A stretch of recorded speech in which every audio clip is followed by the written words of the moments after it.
Minnesota sports fans, we know all too well how it feels to sign up for a lifetime of purple pain. Welcome to Before We Die with Jesse and Thor on Purple Daily and Score North.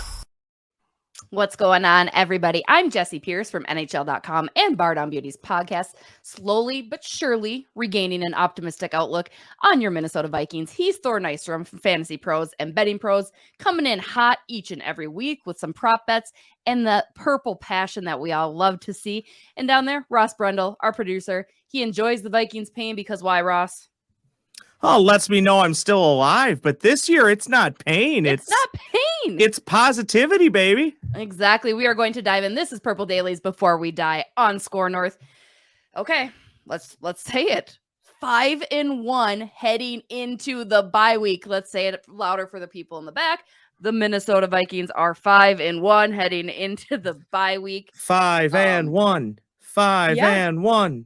5-1. Thor, I don't want to give Thor too much credit, especially early on. And I know we were all laughing, chastising, booing him, probably throwing tomatoes for predicting the Minnesota Vikings to win 12 games this season. Well, it's looking better and better, you guys.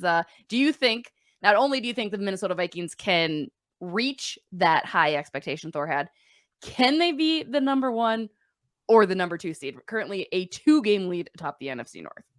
Yeah, I mean, they're certainly in play for it. Can they get past the Eagles? That's the one where maybe not, because the Eagles would have a 2-game lead on them with the tiebreaker. Mm-hmm. But looking pretty good for the 2 seed. You look at the other 2 divisions outside of that, the leader in their divisions is 3-3. Vikings are 5-1. And I think the most optimistic thing is when we looked at the schedule over the summer and when we were doing our predictions and going through, the part of the schedule that we were concerned about was the first part of the schedule, the initial part before the bye. That's where the hardest stretch of it. And the Vikings got through, and they're 5-1. They have a 3-game lead in the NFC North. When you count their tiebreaker against the Packers, everything's looking great right now. What is better to you guys, a Minnesota victory like one we saw in Miami on Sunday, or a Packers loss? Like that team's just kind of slowly falling apart. The wheels are off the train. What do you think is better? Because personally, I still think a Packers loss is even better than a sweet victory. Yeah, it's close. I always say the Vikings are my favorite team. My second favorite team is whoever is playing the Packers. So it's very close. And any Sunday you get the Vikings win with the Packers loss, which we've now had multiple times this year. You're going to take that. Yes. A Vikings win, I will say this, is always going to be number 1 because the Packers losing doesn't really matter if the Vikings are losing. So it's always number 1, but it is number 1 by like a smidge of a percent. And it's not even that I'm really anti-Packers players. It's just so fun to watch Packer fans squirm. That's what does it. It's their disappointment. I do want to say on the number 1 seed talk, if you don't mind me interjecting here or circling back, I still think it's a little too early to talk about that and project that far out.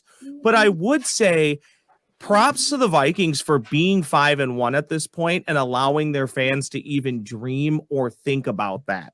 And then, okay, I'll do a full reset on what I just said. If you do want to project out that far and say, can the Vikings be the number 1 seed? I would say, yeah, it doesn't seem likely just because, as Thor mentioned, the Eagles have technically a 2-game lead, if you want to put it that way. But for the Vikings, the goal is win your division, get a home playoff game.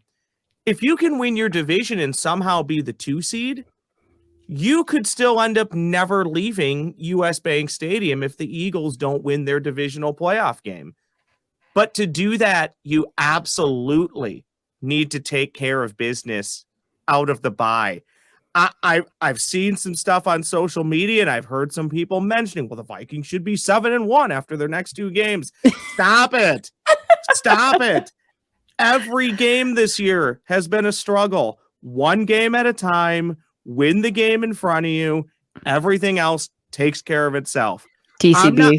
I'm not putting Kyler Murray and the Arizona Cardinals in the win column yet, and I'm not putting Taylor Heineke and the commies. Can I call them the commies? I'm not putting them in the win column either. I mean, with Kyler Murray as my fantasy football quarterback, I would say it's a win because he is awful. He has done nothing for me. Hit it, Ross. Who was that again? Hang on. Say that again. Kyler Murray for my fantasy football quarterback. Kyler Murray from your fantasy football team. Obligatory fantasy football mention. It does look like I might squeak out a victory, though. So shout out to me and who actually performed well this week. Oh, Claypool. Shout out to Claypool. And Travis Kelce's always doing his thing, Devontae Smith. But Kyler Murray, trash. Just a trash quarterback. So sure, the Vikings could win. Wow. Sorry. Well, I wouldn't even put the game in the win column, and she's just calling him trash. I can't stand it. Every Sunday I'm like, this guy at quarterback. Too much homework for him or something. Anyway, 26-16 win in Miami. We are again recapping that. Now, that wasn't without its struggles, you guys. And the offense, there are still a lot of questions there. What is a reasonable expectation, do you guys think, for this offense moving forward? I know in our first They Said It, Adam Thielen had this to say. We're getting there. We're getting closer. Maybe that didn't show on Sunday, but I feel like we're on the right path. Guys are doing everything they can. Guys are working extremely hard. I just feel like it's a different feeling in the locker room, even though we haven't played our best football. It's just a feeling of confidence and knowing we're going to find a way. We're going to figure this out. And when it does click, watch out. So good boost of confidence from our Minnesota boy, Adam Thielen. But again, offense still is kind of up and down and just very choppy. Yeah, the performance yesterday against the Dolphins was not very good on offense. When you consider the circumstances, with the Dolphins being their roster being so injury riddled, they were even having their secondary hasn't been good as is this season. And then they were losing guys in Nick Needham. One guy was injured for the game during the game. So, I mean, the Dolphins were badly outmanned, and you expected better out of the Vikings offense. They didn't get onto the Dolphin side of the field until like the latter portion of the second quarter. I think it was 4 straight punts to begin the game for the Vikings offense. Expected a little bit better of a start than that.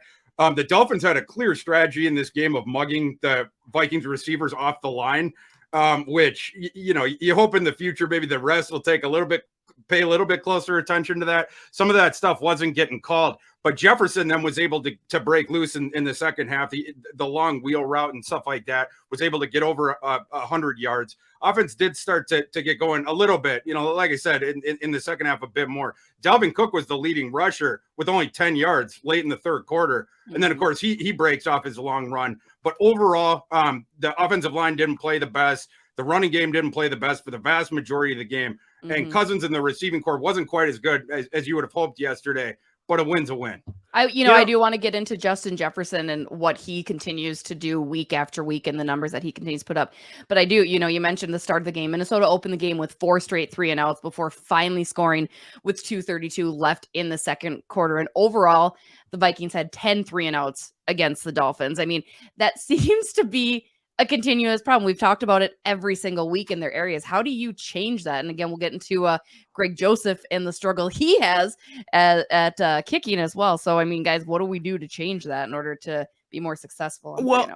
I think right now that, they always say there's no bad time for a bye week. Typically, you like them when maybe injuries are piling up a little bit. Knock on wood, the Vikings are a fairly healthy team right now.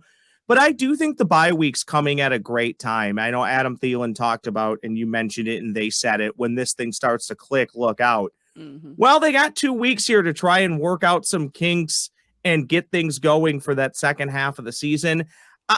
I got a hunch. I mean, I can't guarantee it. I've been thinking each week the offense will look better, and it just kind of staggers and hems and haws. I got a feeling they'll come out of the bye week and look a lot better and a lot more succinct and cohesive. But that's just a hunch. But I would also say, how can it not look better than it did yesterday? And I say that being positive. You have nothing to apologize for being 5-1. Again, you did what you needed to do to win the game. Cousins delivered when he needed to. Dalvin Cook, nice rushing touchdown. The Ed Onishel defense was pretty good when they needed to be. But I just got to think this bye week comes at a right time, and it's really gonna help them. That's just a hunch. Maybe it's more of a hope at this point. Another kind of concerning stat that I came across, third quarter, that seems to be a bad quarter for your Minnesota Vikings every single week. Just 6 third quarter points all season. Is that a problem considering that they are able to really get back into the game, get back into the swing and the swing of things at the 11th hour here in the fourth quarters? I mean, is that an area of concern? Obviously, you want to see a team play a complete game from the first to the fourth, but what are our thoughts there on a lagging offensive game for the Minnesota Vikings in the third? Yeah, it's a weird statistical quirk for sure. They've been putting the points on the board, within 2 minutes of the halves and later in the fourth quarter, stuff like that. But yeah, they have not yet scored an offensive touchdown in the third quarter. Going back to the point about the bye week, very important week, not only for the players, and you get extra time to be able to sit down and look at the Kyler Murray tape and decide how you want to defend him. The Vikings have had trouble in the past with super duper mobile quarterbacks like that, but also for the coaching staff, Kevin O'Connell and crew, to be able to look over the film, what has been working so far, what has not been working so far, and our in-game decisions, what has been good and what has been bad. Obviously, this is O'Connell's first time through doing this stuff. It's been flying by the seat of his pants so far, and now he gets an opportunity to sit down and review some of this stuff. I think you're going to see course correction from O'Connell. Some of these sort of like micro things that we've been frustrated about. I think he'll be able to identify those and like I said, course correct.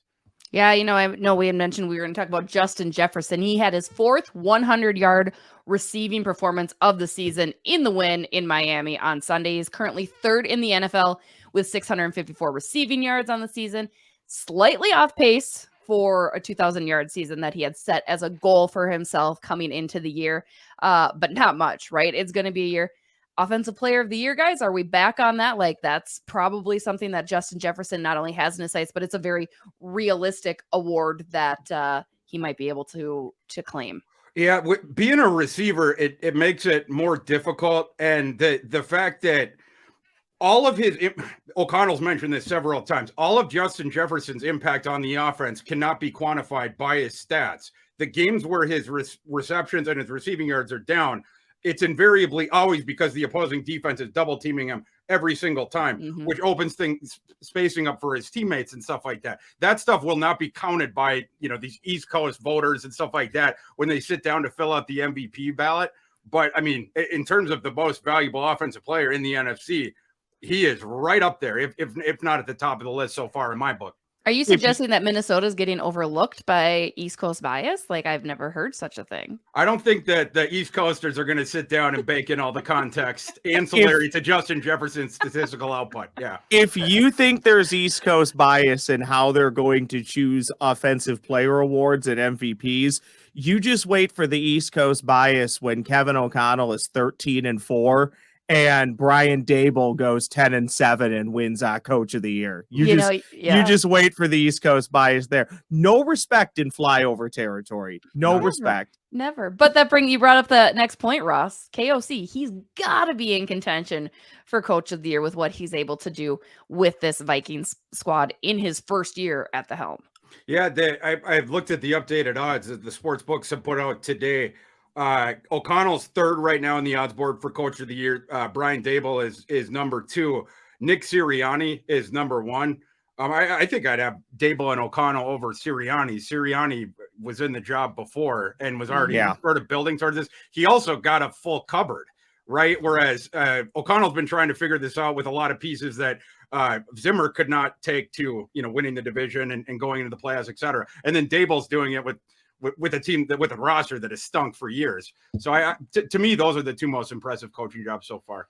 It'll be interesting to see again, hoping that Minnesota continues their success. Now, this wouldn't be a Before We Die podcast or actually any Minnesota sports related podcast without some negativities, some bad things that are happening, not going the way that you want to see them. And that, as Minnesota Vikings have had in their history, as history has shown, kicking and, just not having kicking. Greg Joseph, now 9 for 13, 69.2% on field goals, 12 for 14 on extra points. How are we feeling? Ross, let's start with you because I know you got some feelings on Greg Joseph and the Greg Joseph problem that we might have. The field goals don't bug me so much. Every miss is from beyond 50, so I'll kind of let those go. The extra points is starting to get a little bit troublesome. It's not a full panic meter. It's still early in the year, and it's only been 2 And I know it's 31 yards now, and it has been that way for quite some time, but those are essentially free points. If you don't make them, they can cause a lot of trouble for you. And case in point, let's go back to the Miami game. Miami scores a touchdown, they go for 2. Okay, they don't get it, but this is taken over a lot in the college game. A lot of college coaches love going for 2 in that scenario because if you score, that would have made it 24-18. You recover the onside kick, you go down the field, and you win, and you kick the extra point and win. Okay, that scenario presents itself when you miss extra points. It just can't happen. Mhm. And I'm not to the point of, I don't know if you bring in another kicker to do the old scare tactic. I'm not really sure that works. But I do think that this is starting to creep into the territory of you have to be mindful of what is going on with your kicker because you may need to do something different at some point. I'm not going to get to that point until he starts missing field goals with regularity, but you got to be better than 12 for 14 on extra points. However, with that said, the game MVP yesterday was our guy Ryan Wright, who just continually put that dysfunctional Miami offense inside the 20, inside the 10 all game long. Game MVP, perhaps so far team MVP behind Justin Jefferson, is 6'3", 235. Ryan Wright. Did I butcher that? I don't remember. But bigger than Bursich coming out. Yeah, I'll be honest. Look, kickers always scare me because of who they kick for. And Greg Joseph has never really been a solid NFL kicker until a little stretch last year. So I don't know if there's enough evidence to suggest that the Vikings have ever found their kicker. And I'll go back to this when the Vikings come out and tempt fate by tweeting things like a hot Greg Joseph summer when he hasn't even kicked a meaningful kick. What are you doing? That's why I troll you with a cool Greg Joseph fall. Don't tempt fate. Don't do it. Speaking of cool, is Kirk Cousins cool now? We saw him rocking the 3 chains. Like, is he cool? Is he trading in his Kohl's cash for some bling bling or what? No, he's the least cool person on earth. But that's what makes him cool, right? That's him. Yeah. Yeah, he doesn't care if he's cool. He's him. He's a dad. Yeah. And his personality certainly is. It goes from annoying when they're losing, super annoying, to endearing when they're winning. And you love to see it. You do. You love to see a happy Kurt. It just such a nerd. I shouldn't be talking, right? I am a nerd for a living. Like, I feel like our career that we've all chosen, we're exactly what you'd expect, nerds. So. Well, if we're going to talk about nerd, I want to go back to Ryan Wright for a second because while the Vikings, their field goal game to this point has been way below league average. The punting, Ryan Wright has been one of the best punters in the NFL to this point, and he's a rookie. Some stats for you, going back to the nerd thing. Ryan Wright has pinned the opponent inside the 20 15 times this year. That leads the NFL, but that's not all, folks. 0 touchbacks. If you go to the next highest guy on the list who has had 0 touchbacks, that he has 9 inside the 20. The next highest guy. Ryan Wright is, to Ross's point, consistently pinning teams inside the 20, and he is not given the touchbacks. Mm-hmm. So he has been absolutely fabulous this year. You have to shout that out, especially when people have been a little bit down on the Vikings rookie class, and maybe justifiably so in terms of immediate impact. They found one for free in Ryan Wright. Mm-hmm. The unit that has been the best for the Minnesota Vikings all year, except for those missed field goals and extra points, has been the special teams unit. They've been pretty solid in the return game. They've been even better in the coverage game. I'm very conscious that I probably just put some bad aura out there, and something bad will probably happen against Arizona, even though I don't believe in superstitions because they're bad luck. But I just think you have to give the Vikings special teams credit. It's historically been a weaker part of this team, and they've been fantastic this year. And it is a third of the game. Talk about that was 74-yard punt from the end zone, completely flipped the field.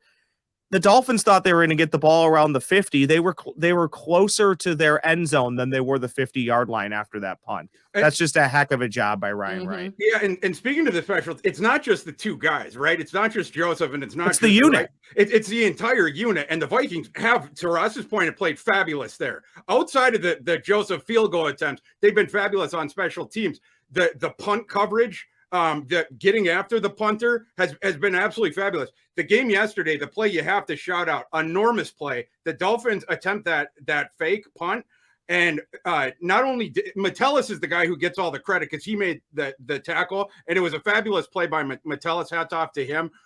Brian Asamoah on that play took on 2 blockers to allow Metellus to get there. That kind of stuff. Or we've seen this all season. The Vikings, the rush to get to the punter, they are always putting heat on the opposing punter, getting right on the doorstep, but not roughing him. It's just signs of a really well-coached unit. The unit. That's what I'm going to call it. Wow. Jalen. I was waiting for you to stop talking so I could say that. That's all I wanted to. That's my 2 cents of wisdom on it. Happy to facilitate. Our guy, Jalen Raygor, with a nice punt return yesterday, too. Yes, so exactly. Shout out to him. He's getting more comfortable. Yeah. And when that kid's got the ball in his hands with a head of steam, that's where he gets crazy dangerous. You want to see him fielding the punts more cleanly. And now we've seen that these past couple of weeks. Hopefully we see that going forward. Because, when he gets 3 steps, he is very difficult to corral in the open field. Yeah, I would not disagree. Let's wrap things up here, you guys. The Vikings are now off until October 29th. Is it a good time to make a trade? We've talked about the different areas that they could use improvement on, the different tweaks that could be made. And, we've been talking about even Alexander Madsen and the fact that he needs to be discussed about being a trade, even though he's been an integral part of this offense, splitting time with Dalvin Cook. Is a trade in the Minnesota Vikings future, and is now during this bye week the time to do such a thing? Yeah, 1,000%, because the trade deadline's November 1st, which I think is that the Tuesday? I think it's the Tuesday after the Cardinals game. So, I mean, this is your window to complete a trade. And because of the bye, the way that it's scheduled, Kwesi now gets a couple weeks where he doesn't have to worry about the on-field stuff. He can do we were talking about O'Connell doing the self-scouting, doing the evaluation on the coaching end of it. Kwesi can certainly now, he has the time open now to do that on the evaluation and personnel side. I would expect him for sure to have identified, if he hadn't already, but for sure to have identified a couple different positions of we could upgrade here, and perhaps not for an enormous cost, right? Like, I was talking about inline tight end before. There's several that are going to be available for late round picks. We saw Robbie Anderson, the Panthers receiver today, was traded to the Cardinals, who, going back to the Cardinals, may be without Hollywood Brown for the rest of the year. All the Cardinals need to give up for Robbie Anderson. This was the report, so the details might be slightly wrong, but the report I saw was a 6th round pick, I think, this coming year, and then a 7th the year after, or else that's flipped. That is a very negligible cost for a guy who had been a solid starting receiver going back several years. You're going to be able to get a guy that, at least for the Vikings, would become, in my opinion, their best inline tight end right away for perhaps the cost of a 6th or just a singular 7th round pick. And then the other spot being outside corner. I do have to shout out Patrick Peterson for an awesome game yesterday. That was sort of a throwback Patrick Peterson game, and the defense played real. Daniil Hunter too. We cannot get through that entire episode without shouting him out.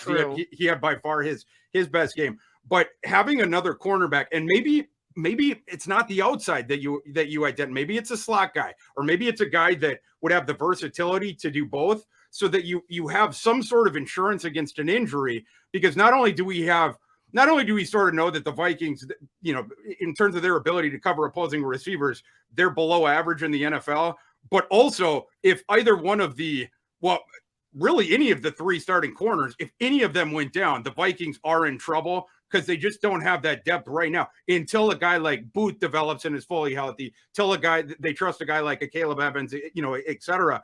That could be a spot to target, and maybe you can get a guy on the cheap. I had tossed out Sidney Jones from the Seahawks before, but there's several other guys out there that you could also probably lift from their teams for a late round pick that could help out. At this point, I don't think the Vikings would even consider moving Madison for anything. They would have to be a 2nd or 1st round pick, just the way they're using Madison and featuring him in the offense. And we're not looking to sell. He's not going anywhere. We're biased. Correct. Yeah. Correct. And I think, to Thor's point, if you're going to make a trade, I kind of half expect them to. And again, to Thor's point, it makes sense to do it now because you're going to get an extra week to acclimate him to the system. So you'd rather do it even this week than next week when you start going into deeper game planning and game preparations. But if there's going to be a trade, it's going to be for safety depth or cornerback depth. I just can't imagine at this point any other position they would be in the market for. But we also we don't know what we don't know about KOC and Kwesi, right? They could completely surprise us, but time will tell. We'll see. But I would expect there to be something in the secondary between now and that Cardinals game. The timing makes sense. You haven't lucked out with when you got your bye, but it's perfect timing that you have the bye with the trade deadline looming now a few weeks away. I expect something to get done, and I expect it to be in the secondary. Yeah, I can't wait to get torched in the comments for even breathing Alexander Madison's name in that comment mention, but I had to. And well, you're going to get torched too. Early on, you talked about the Packers backsliding and not looking very good, and you're going to get torched. Well, Jesse, that's your team. Number one fan. Number one fan. Yeah, no, ridiculous. Come on, guys. Come on. That's going to do it for this Monday episode of Before We Die, Purple Daily and Score North. Before we wrap. Before we die, guys, I'm going to kick it off because it is another Minnesota Wild. What? But are you going to kick it off? Time now for the Before We Die crew to give us their Before We Dies. I mean, you were slow on the uptake for the earlier one, so I just, forgot. Maybe thought you were taking the time off. I'm not being paid enough for the abuse that you two put me through. I'm just not. Phil, I told Declan last Thursday that I chirped you, and he's like, good, you keep doing that. So he's all on board with it. Well, Jesse, why don't you go first? Well, we talked about extra points, and unfortunately for your Minnesota Wild, they allowed both teams to score an extra point, putting up 14 goals in their first two. I wanted to use it, but we had moved on so quickly, so there's that. Your Minnesota Wild, Before We Die, are going to start 0-4 this season. They're gonna it's rough. I called this beforehand, but I didn't publicly put it out there because I was like, maybe I should be more nice. And no, they're 0-4 to start. Why didn't you tell me that before I did my prediction that the Wild were gonna beat the Rangers? Keep your negativity. Be happy. Keep your negativity off of Before We Die. We're talking about the Vikings being a number 1 or 2 seed, and you're talking about what may end up being the worst team in the history of the NHL. Whoa, let's not. They will at least beat Arizona, so that's a guaranteed 4 wins. So they've got that going for them. But I'm gonna get mine in before Thor because Thor just kind of said, "Well, why didn't you tell me that before the Wild loss to the Rangers?" Thor almost gave us the trifecta last Thursday. He said the Wild will win, the Gophers will win, and the Vikings will win. Wild lost. Gophers lost. Vikings really struggled, but won. Before we die, Thor will stop ruining whatever is happening to the Gopher football team. All Thor does on this podcast and in person, he tells me how great the Gophers are. The Gophers passing game was worse than Iowa's passing game on Saturday. It was atrocious. See what he did there? Thor, before we die, quit talking about my Gopher football squad. Phil, the abuse I'm taking it here is worse than what Ross was claiming before. Wow. Tanner Morgan injury, that sucks for them. But I will say, Ross, and I didn't get 2 wrong last week and get 1 right. That was a classic Thor Nystrom double reverse jinx to get the Vikes the win. I had to sacrifice the first 2 predictions in order for the third to be correct. Yeah. There you go. That makes sense. I'm a big fan of reverse jinxes. That's my kind of thing. Do we need to be worried that Jesse has some sort of fingernail injury that's going to stop her? Can you hear that? It's driving me insane. Are you probable for Thursday's podcast? Would you put yourself? I'm actually questionable tonight because if I don't get this fingernail situation figured out, I can't type. I can't do anything. Is your hand more injured than Skylar Thompson's? Probably. It's true. It is a problem. Thor, do you have a Before We Die before Jesse gets us out of here? Yeah, I want to do another hockey one. Before I die, the Wild will give up less than 7 goals in a frigging game. I'm happy I don't follow that team. That's been absolutely brutal. Yeah, you're telling me.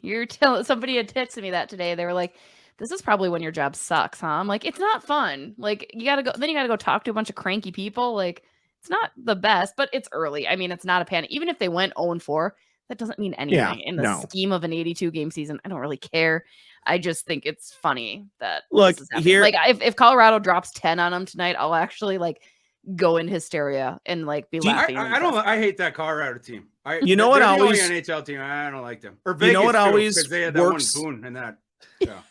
You know what always works in the NHL, Jesse? You want to turn your season around and be guaranteed to go to at least the conference finals. Fire your coach. It works every time. Yeah, Dean, I imagine Dean's on the hot seat. I don't know. I love Dean. I love Dean. Too. He's great. All right, I'm done. I'll quiet down. Apologies that you noticed the fingerness. It's still bugging me. I've almost got it though.